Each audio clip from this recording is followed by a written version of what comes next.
Hello' guys, কি খবৰ? তোমালোকে ভালে আছে? ময়ো ভালে আছোঁ। আজি আমি মিউনিচিপালিটিত যেনেকৈ কাম কৰি আছোঁ,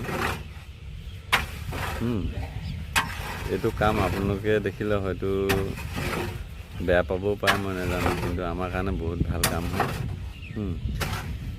আমি যেনেকৈ কষ্ট কৰোঁ আপোনালোকক দেখাইছোঁ।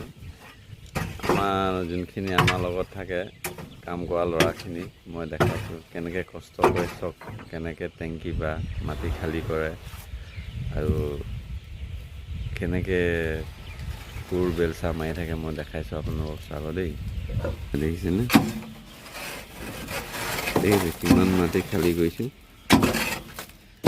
চব এনেকুৱা কাম আপোনালোকে কৰিব পাৰিব? মোক কমেণ্ট কৰি জনাব। আমি এনেকুৱা কাম কৰিব লাগে। চক DMC থাকে, ডিব্ৰুগড় মিউনিচিপালিটি। চক বা যি নহওক, চুৰ কৰি খোৱা নাইতো, কাম কৰিয়েইতো খাইছোঁ। সেইকাৰণে ভিডিঅ'টো বনালোঁ। মানে আমি কেনেকুৱা কামবিলাক কৰোঁ চব। ইয়াতে টেংকি খালী কৰি আছে মাটি। কিমান কষ্ট হয় ভাবি চাওকচোন আপোনালোকে। আমাৰ DMCত এইফালে এখন খালী কৰি আছে, এইফালে। আৰু ভিডিঅ'টো যদি ভাল পায় আপোনালোকে লাইক, কমেণ্ট, শ্বেয়াৰ কৰি দিব। Bye bye.